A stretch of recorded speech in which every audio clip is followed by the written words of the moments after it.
Olá, olá, olá, professor Irineu Ruiz, mais uma vez com você aqui no nosso canal do YouTube, passando conteúdo muito massa sobre duas novas súmulas editadas pelo STJ no dia 18 de abril de 2024, súmula 667 e súmula 668. Vamos abordar esses dois conteúdos, atualizando você na posição de jurisprudência dos nossos tribunais superiores, tá bom? Não esquece, desde o início lá, deixa o like ao professor, compartilhe esse conteúdo. Se você porventura ainda não é inscrito no nosso canal, se inscreva no nosso canal e também ative o sininho para receber todas as novidades. Aqui embaixo vai ter um link para você, onde você consegue acessar também as redes sociais do professor, em especial o meu canal exclusivo do Telegram, só para você que é meu aluno, que traz aí informações diárias sobre jurisprudência, cases e novidades ligadas ao mundo do concurso e também exame de ordem. Então vamos lá. Se você dá uma olhadinha aqui, o professor está usando o site do Migalhas, tá bom? É um dos sites que eu utilizo para atualização.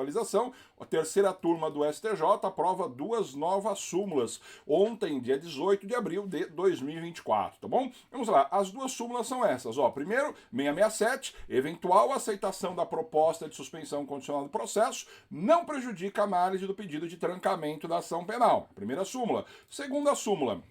Não é hediondo o delito de porte ou posse de arma de fogo de uso permitido, ainda que com numeração, marca ou qualquer outro sinal identificador raspado, suprimido ou adulterado. Essas duas súmulas nós vamos analisar. Perceba, são análises iniciais sobre a súmula que acabou de ser editada para você. Então vamos lá, vamos dar uma olhadinha na súmula 667. As primeiras considerações serão sobre ela. Vamos lá.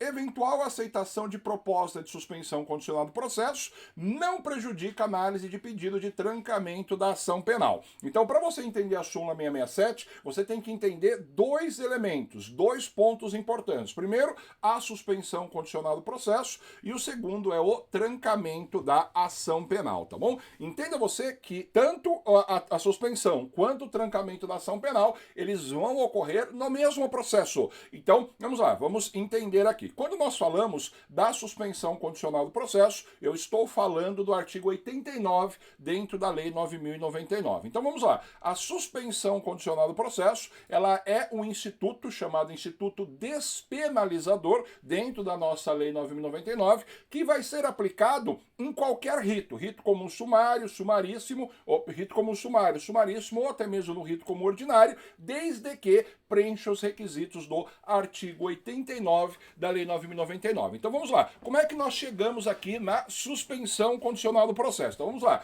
A autoridade policial vai instaurar ou inquérito policial ou termo circunstanciado para apurar autoria, materialidade ou circunstância delitiva envolvendo algum dos delitos que caiba a suspensão condicional do processo. A autoridade policial conduziu toda a investigação, fez o seu relatório, encaminhou esse inquérito policial ao membro do Ministério Público, do qual vai analisar esse inquérito policial. Perceba, preenchido, dá uma olhadinha, o promotor de justiça ou o procurador da República, entendendo que existe indícios de autoria ou indícios de materialidade, indício de autoria, indícios de materialidade e circunstância delitiva, o membro do Ministério Público vai oferecer a denúncia, tá bom? Vai oferecer a denúncia. Agora perceba, no momento em que o promotor oferecer a denúncia, preenchidos os requisitos legais do artigo 89, do qual nós vamos ver, o promotor, na chamada cota ministerial, ele vai fazer o pedido de suspensão condicional do processo. Olha que interessante. Ele oferece denúncia. Então existe formalmente o oferecimento da denúncia contra o nosso suposto autor dos fatos. Mas ele vai falar na cota do Ministério Público, lembrando que são duas petições diferentes. A denúncia, que é a petição inicial de uma ação penal pública, ela vai ser acompanhada da cota ministerial, pela lógica, não é isso? A denúncia, ela vai iniciar o processo, ela vai ser a petição inicial, então aqui vai estar a denúncia e automaticamente os autos do inquérito policial eles serão juntados, ficarão na parte de baixo e a cota ministerial é o pedido do Ministério Público para falar, olha juiz, preenchidos os requisitos legais, eu quero que designe audiência para oferta de suspensão condicional do processo. Perceba, suspensão condicional do processo, o processo ele deveria ter a sua tramitação regular e eu vou suspender a movimentação. para o réu ou para o acusado é uma vantagem, porque uma vez em que ele aceita a suspensão condicional do processo e cumpre as condições, terá extinta a punibilidade. Automaticamente, eu não tenho a discussão do mérito processual, eu não tenho análise de que o réu é culpado ou inocente. Eu simplesmente paraliso o processo, eu suspendo condicionalmente a ação penal para que o réu cumpra esta suspensão condicional do processo. Cumprido, extinguiu o processo. Se o réu não cumprir porventura as condições, nós vamos ter a possibilidade de revogação desse instituto e o nosso processo penal, como já tem oferecimento da denúncia, ele vai prosseguir em seu regular termo, seguindo aí, a depender do caso, cada um dos ritos previstos no processo penal. Agora vamos lá, qual que é o ponto interessante? Quando nós falamos de suspensão condicional do processo, perceba, o professor está aqui no site do Planalto, nós vamos lá no artigo 89. O artigo 89, ele vai nos trazer as condições para a suspensão condicional do processo. Vamos lá. Nos crimes em que a pena mínima for igual ou inferior a 1 ano, abrangidas ou não por esta lei. E aqui eu paro um pouquinho, dá uma olhadinha, bastante cuidado, você que está prestando concurso para tribunais de justiça, tribunais regionais federais, polícia civil, polícia federal, concursos que caem a 9.099, bastante cuidado. Por quê? Dá uma olhadinha, nós temos a transação penal, que é o primeiro instituto despenalizador, e a suspensão condicional do processo. A transação penal, ela vai ser oferecida em todos os casos em que eu tiver um crime cuja pena máxima seja menor ou igual a 2 anos. E também todas as contravenções penais, tá bom? Perceba, a transação penal ela é oferecida no momento que eu tenho a chamada infração de menor potencial ofensivo. Agora, a suspensão condicional do processo, eu não vou olhar para a pena máxima. Cuidado, eu olho para a pena mínima. A mínima tem que ser menor ou igual a 1 ano. Eu sempre dou esse exemplo em sala. O crime de estelionato, na sua modalidade simples, estelionato, artigo 171 do Código Penal, pena de 1 a 5 anos. Estelionato, ele não é uma infração de menor potencial ofensivo, logo, não cabe transação penal. Mas o estelionato, preenchido os demais requisitos legais, ele suportaria a suspensão condicional do processo. Bastante cuidado com isso. Então, a sursis processual, que é o nome, a abreviação da suspensão condicional do processo, ela pode ser oferecida em qualquer rito, desde que preencha os requisitos legais, beleza? Então, o primeiro requisito é o nosso quantidade de pena mínima, menor ou igual a 1 ano. Vamos lá. Continuando aqui, ó, o Ministério Público, ao oferecer a denúncia, percebe, ele oferece a denúncia, a petição inicial de uma ação penal pública, poderá propor a suspensão condicional do processo. Aqui o professor vai fazer mais uma pausa. A posição da jurisprudência no sentido que o réu tem direito subjetivo à suspensão. Preenchidos os requisitos legais, o membro do Ministério Público tem que oferecer a suspensão. Em que pese está escrito poderá, diferente do acordo de não persecução, ele tem que oferecer, tá bom? Então aqui é o direito do réu o oferecimento da sursis. Percebe? Existe posição em sentido contrário, mas não é majoritária. A majoritária é que o réu tem direito. Então o primeiro requisito nós vimos aqui é a pena mínima menor ou igual a 1 ano. Vamos lá, o professor vai continuar aqui, ó. Poderá, tá bom? Eu tô aqui, então eu só vou deixar tudo azul para ficar legal. Poderá propor a suspensão condicional do processo por 2 a 4 anos. 2 a 4 anos é o chamado período de provas. É o período que o processo vai ficar parado, aguardando aí o réu cumprir as suas condições, tá bom? Vamos lá, desde que, vamos lá, segundo requisito, o réu não esteja sendo processado ou não tenha sido condenado por outro crime. Então, peraí, ele não está sendo processado, ele não é sujeito ativo de qualquer crime ou sujeito passivo de qualquer outro processo, então ele não pode estar processado e nem mesmo ter sido condenado por outro crime. Lembrando que se ele foi condenado, leva-se em consideração o período depurador, que é o período de 5 anos, onde o réu volta a ser primário, ou o réu que é reabilitado também, tá bom? Agora toma cuidado aqui. O réu está sendo processado, professor. Isso não vai ofender ali a presunção de inocência? Uma vez que o réu está sendo processado, ele pode ser absolvido? Pode. Pode, mas quando nós analisamos a posição da jurisprudência no sentido de que a suspensão condicional do processo, como instituto despenalizador, ela é um bônus, ela é um plus, vamos assim dizer, dada pelo legislador ao nosso acusado. Então, como é um bônus, é algo do qual o réu vai se beneficiar, o legislador coloca qualquer condição. Então, o fato dele estar sendo processado não ofende o princípio da presunção de inocência, como já discutiu aí isso os tribunais superiores, tá bom? Vamos lá. Nós estamos aqui, ó. Presente os demais requisitos que autorizam a suspensão condicional da pena do artigo 77 do Código Penal. Perceba, não é o nosso objetivo, não é o nosso objetivo falar da suspensão condicional da pena, porque não é o foco do vídeo, mas se você quiser dar uma olhadinha, vai lá no artigo 77 do Código Penal, ele vai trazer a suspensão condicional da pena, também chamada de sursis penal, tá bom? Sursis penal. Agora vamos lá. Você entendeu a suspensão condicional do processo. Vamos olhar para o trancamento da ação penal. Quando nós falamos em trancamento da ação penal, o trancamento da ação penal, ele é proposto, ele é feito dentro de um habeas corpus, então necessariamente aí o nosso réu dentro desse processo, ele vai propor um habeas corpus pedindo trancamento da ação. Então vamos lá, se é trancamento da ação, eu já tenho o início da ação penal, que se inicia com o oferecimento da denúncia ou da queixa. Mas é possível, em que pese a súmula não falar isso, é possível o trancamento do inquérito policial, tá bom? É possível também o trancamento do inquérito policial. O habeas corpus, ele é previsto no texto constitucional, artigo 7º, inciso 68, e também é tratado no artigo 647 e seguintes do Código de Processo Penal, com redação atualizada aí, de uma legislação que o professor comentou lá no canal do Instagram sobre essa alteração legislativa, tá bom? Qual alteração, professor? O juiz pode conceder habeas corpus de ofício agora, desde que ele seja o juiz da causa e o processo esteja com ele para alguma decisão, tá bom? Ponto importante, mas aí se você quiser dar uma olhadinha aí nesse conteúdo em outro momento. Então vamos lá entender. Então o trancamento da ação penal, ele vai ocorrer naquelas hipóteses onde não existe justa causa para a propositura da ação penal. Então vamos lá. O que é justa causa? Justa causa é um justo motivo, uma justa razão para iniciar a persecução penal contra o criminoso. Agora vamos lá.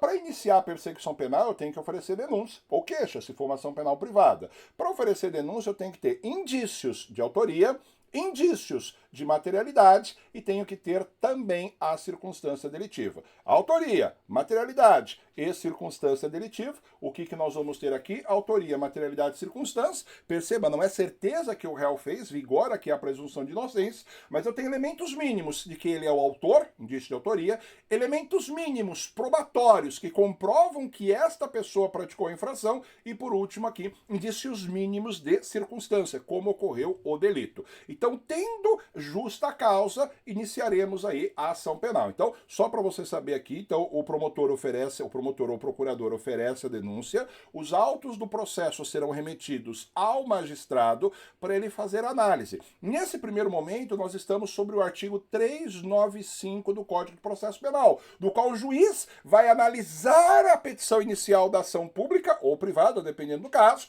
e vai dizer se ele vai receber a denúncia ou se ele vai rejeitá-la. Se o juiz receber a denúncia, ele determina a citação do réu. Se ele rejeitar a denúncia, simplesmente ele entende que não há um justo motivo para iniciar a persecução penal. Nesse caso, o membro do Ministério Público vai fazer a interposição do RESE, recurso em sentido estrito. Então perceba, o trancamento da ação penal, ele é feito por meio de um HC, do qual você vai dizer que aquele processo não possui uma justa causa para iniciar a persecução em desfavor do nosso criminoso. Nessa circunstância, o nosso réu, uma vez o tribunal concordando com o pedido, ele vai realizar o trancamento da ação penal, ou seja, vai impedir que a ação penal prossiga. Se o tribunal não conceder a ordem, o nosso processo ele vai tramitar. Se for feito o trancamento do inquérito policial, nós vamos ter aí essa mesma estrutura, mas só que ao invés de falar de ação, nós vamos falar do inquérito policial, e a autoridade coatora aqui vai ser, no caso do inquérito, a autoridade policial. No caso da ação penal, vai ser o juiz competente da causa, tá bom? Agora vamos voltar lá, professor, nossa, quanta coisa, vamos voltar na súmula para você entender. Vamos voltar, ó que legal. Eventual aceitação da proposta de suspensão condicional do processo não prejudica a análise do pedido de trancamento da ação penal. Vamos lá. Quando o réu aceita a suspensão condicional do processo, então vamos imaginar que o processo estaria tramitando aqui, ele aceita, o processo vai ficar suspenso. Eu suspendo a ação penal, eu suspendo a tramitação do processo pelo chamado período de provas, que dura 2 a 4 anos, enquanto eu aguardo o réu simplesmente aí cumprir as condições que foram oferecidas pelo membro do Ministério Público, tá bom? Agora vamos lá. O réu aceitou a suspensão, o processo paralisou, mas pode acontecer do réu falar, eu acho que eu vou conseguir aí, não simplesmente não tem um justo motivo para ação penal. Então o que ele faz? Ele vai ingressar com pedido de habeas corpus, falando, olha, eu quero trancamento da ação penal. Eu quero trancamento da ação penal. Por quê? Porque não existe justa causa, não existe o justo motivo. Perceba, o processo está lá, suspenso. No primeiro grau de jurisdição, ele vai impetrar o habeas corpus no tribunal. Quando ele impetrar o habeas corpus no tribunal, qual que era a justificativa e qual que era a discussão? Peraí, o réu, ele está tendo uma postura contrária ao seu próprio interesse. Por quê? Ele aceitou a suspensão. Se ele aceitou a suspensão, ele simplesmente aí não tem interesse em ver o processo tramitando. Por que ele quer agora trancamento da ação penal, tá bom? E o STJ, ele decidiu o seguinte, ó, vamos de novo, eventual aceitação da suspensão de condicional do processo não prejudica a análise do pedido de trancamento da ação penal. Por que não prejudica? Olha que interessante. O réu pode ter aceito a suspensão, o processo paralisou. Não vai discutir se ele é autor ou se ele é réu do processo. Simplesmente esse processo vai ficar parado enquanto ele cumpre o chamado período de provas. Quando ele vai fazer o HC pedindo o trancamento da ação penal, o que vai acontecer dentro desse HC? Se o tribunal conceder a ordem no HC, trancando a ação penal, automaticamente esse processo ele não teria justo motivo, ele simplesmente seria paralisado, então automaticamente não poderia prosseguir. Quando o tribunal tranca a ação penal, o que acontece com a suspensão condicional dele? Simplesmente deixa de existir. Mas, professor, que vantagem o réu leva nisso? Bem simples. Você só pode aceitar um instituto despenalizador a cada 5 anos. Então, se o réu aceitar hoje a suspensão condicional do processo, cumprir, foi extinta a punibilidade, só depois de 5 anos ele pode aceitar um segundo instituto despenalizador. Então, perceba, às vezes é vantagem para o réu fazer o pedido de trancamento da ação penal, mesmo o processo tendo suspenso, justamente para gerar aqui esta questão relacionada aí à possibilidade de trancamento e por consequência, aí, quando tranca a ação penal, a suspensão condicional do processo deixa de existir, tá bom? Tranquilo? Interessante aqui essa questão abordada pelo STJ, tá bom? Então marca aí, súmula vai bombar em prova, vai começar a aparecer isso em prova, exame de ordem, concurso. Exame de ordem, isso aqui é a cara da OAB, tá bom? Cara aí do exame de ordem, uma vez que são teses. Esse artigo 667, ele foi acolhido como uma tese eminentemente defensiva, tá bom? Vamos lá, agora vamos falar da súmula 668 agora. A súmula 6668,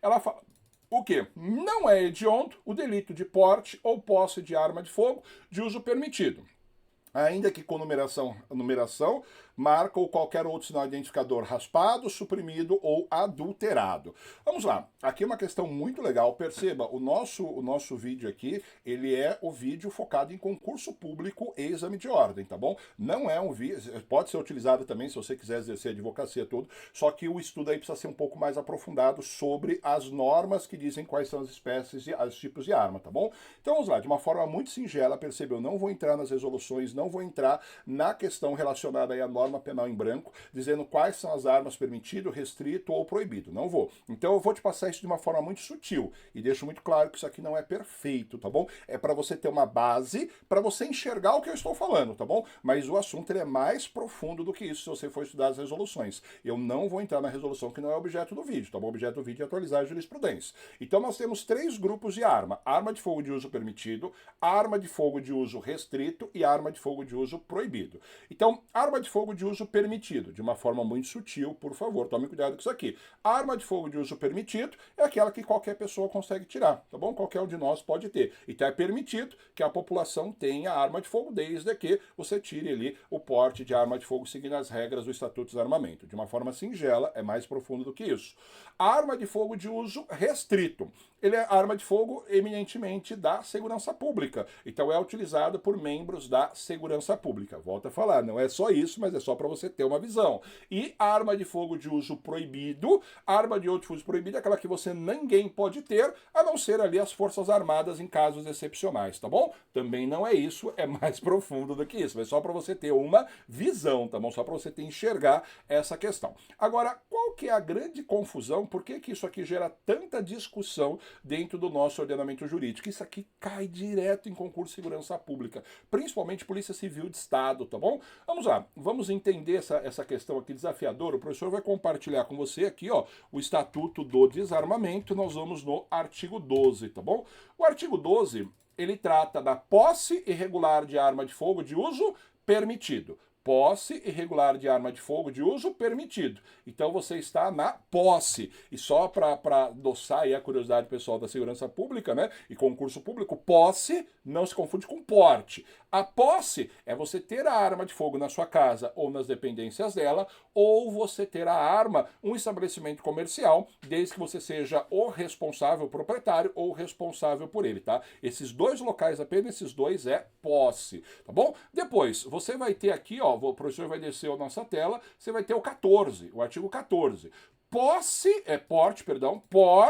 ilegal de arma de fogo de uso permitido. Porte de arma de fogo de uso permitido, ele está no artigo 14. Como também não é objeto nosso esgotar o crime de porte, mas de uma forma singela para você entender, o porte de arma de fogo é a pessoa estar com a arma em qualquer lugar que não seja a sua casa ou dependência dele, tá bom? Então ele vai portar, deter, adquirir, fornecer, receber, ter em depósito, transportar e outros verbos lá. Se você quiser, você dá uma pausadinha no vídeo aí, você dá uma leitura nesse vídeo, mas o professor não vai falar sobre o porte, que não é o nosso foco. Então, você tem porte e posse legal de arma de fogo. Então, vamos lá, o exemplo mais clássico de todos é o 38, ou 38, né, como o pessoal brinca. O 38 é o exemplo mais clássico de arma de uso permitido, tá bom? Agora vamos lá. Quando nós olhamos aqui, a pessoa, se ela tiver a arma, ela vai ter o seu sinal identificador, a sua numeração, para que você consiga localizar os documentos dessa arma para comprovar que ela é uma arma legal, uma arma lícita, tá bom?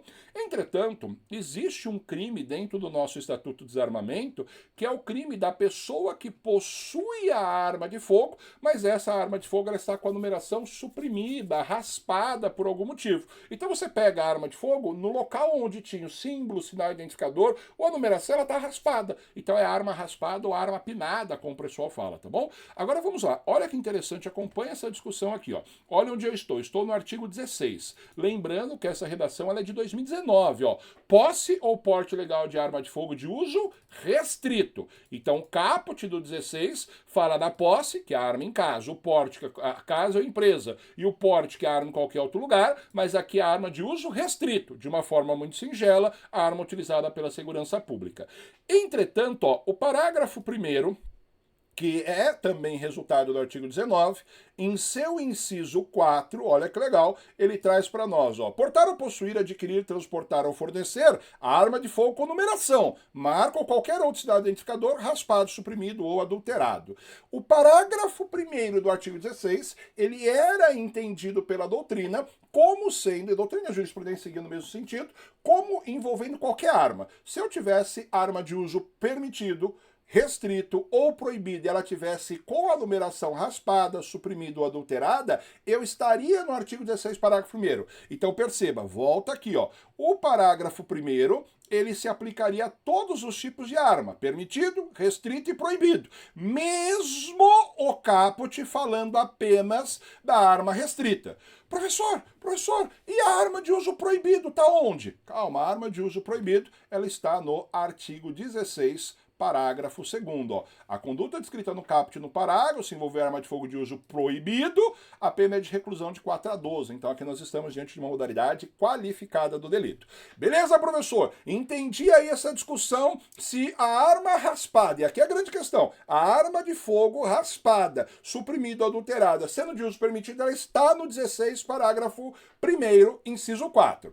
Não para aqui, olha onde eu vou com você agora, ó, que surreal isso aqui. Vamos para a Lei 8.072. Lei 8.072, ela vai tratar aqui para nós, ó, no artigo 1º, parágrafo único, então vamos lá, artigo 1º, parágrafo único, ó, tô descendo com você. Artigo 1º, parágrafo único, opa, aqui, ó. Considera-se também hediondos tentados ou consumados, inciso 2, os crimes de porte ou posse ilegal de arma de fogo de uso proibido, previsto no artigo 16. Previsto no artigo 16, tudo bem? Previsto no artigo 16. Então, esse crime, ele é considerado hediondo, Agora, qual foi a grande discussão aqui? Diante da alteração da Lei de Crimes Hediondos em 2019, nós fizemos duas teses, formaram-se duas teses, uma tese defensiva e uma tese de acusação. Olha que massa isso aqui, ó. A tese defensiva falava que o 16 vai envolver apenas e tão somente a arma de uso proibido. Só a arma de uso proibido. Então, pela tese da defesa, eu o aplicaria apenas no parágrafo 2º do artigo 16, porque a arma aqui é de uso proibido. Então, esse era o argumento, está expresso na lei. A acusação, por sua vez, falava, não, eu vou aplicar em todo o artigo 16. Ou seja a arma de fogo de uso restrito e proibido. Agora, qual que é o problema? O indivíduo, ele estava com uma arma de uso permitido raspada. Ora, a acusação falava, tá dentro do 16, é crime hediondo. Arma de fogo, numeração raspada, é considerada hediondo. Pô, mas peraí, fala de uso proibido, a defesa reclamava. Esse processo chegou até o STJ, tá bom? E o STJ, na minha opinião aqui, sabiamente, editou a seguinte súmula. Olha que interessante. Não é hediondo. O delito de porte ou posse de arma de fogo de uso permitido. Ainda que com numeração raspada, ainda que com numeração, marca ou qualquer outro sinal identificador raspado, suprimido ou adulterado. Então perceba, se você tiver com arma de fogo de uso permitido, ela tiver com numeração, sem numeração, raspada, adulterada, suprimida, tanto faz, ela não vai ser considerada hediondo. Minha opinião aqui, o STJ foi perfeito aqui nessa questão, justamente porque a alteração do ano de 2019, eu vou compartilhar de novo com você a tela, ela é clara, ela fala apenas de arma de fogo de uso proibido. Agora, se eu estiver com arma de fogo de uso proibido, seja ela com numeração, sem numeração, seja ela não importa, se eu estou com arma de fogo de uso proibido, que é o 16, parágrafo 2º, estaria tudo perfeito. Agora, a minha opinião, poxa, o legislador aqui, com perdão da palavra, também cagou, né? Pô, ele já está fazendo a lei, ele já está montando a maldita da lei. Custava ele colocar artigo 16, parágrafo 2º, pô, já coloca, deixa claro, ele não gerava essa maldita discussão. Então, eu sempre falo isso em aula, você vai ouvir muitas vezes aqui, o nosso legislador, ele deixa muito a desejar no momento que está atualizando e alterando a legislação. Toma cuidado aí, precisa dar uma melhorada aí no nosso Congresso para eles trazerem normas aí com uma qualidade melhor. Se eles tivessem colocado lá 16, parágrafo 2º, para proibido, 16, parágrafo 2º, não ia ter nenhuma discussão, acabava a discussão, tá bom? Então ficava mais simples aí essa questão. Beleza? Tranquilo? Conteúdo muito legal aí para você. Compartilhe o conteúdo aí para ajudar o professor na divulgação desse vídeo e também na divulgação do nosso canal. Se inscreve também no canal do YouTube do professor. Aqui embaixo vai ter o link para você acessar as minhas redes sociais. Lá tem o Telegram, tem o Instagram, tem outros canais, tá bom? Inclusive os cursos do professor tá lançando aí. Você vai ter acesso também se você quiser. E também deixa o like aí ao conteúdo gravado pelo professor. E comenta aí o que você acha dessas considerações. Lembrando que são considerações iniciais, tá bom? A súmula saiu ontem, dia 18. O professor está gravando hoje, dia 19. Pode ser que ao longo dos dias tenha necessidade de atualização, porque o professor trouxe aí algumas visões gerais sobre a minha opinião sobre essas duas súmulas novas, beleza? Espero que você tenha gostado do conteúdo e um forte abraço. Nos encontramos num próximo vídeo. Tchau, tchau!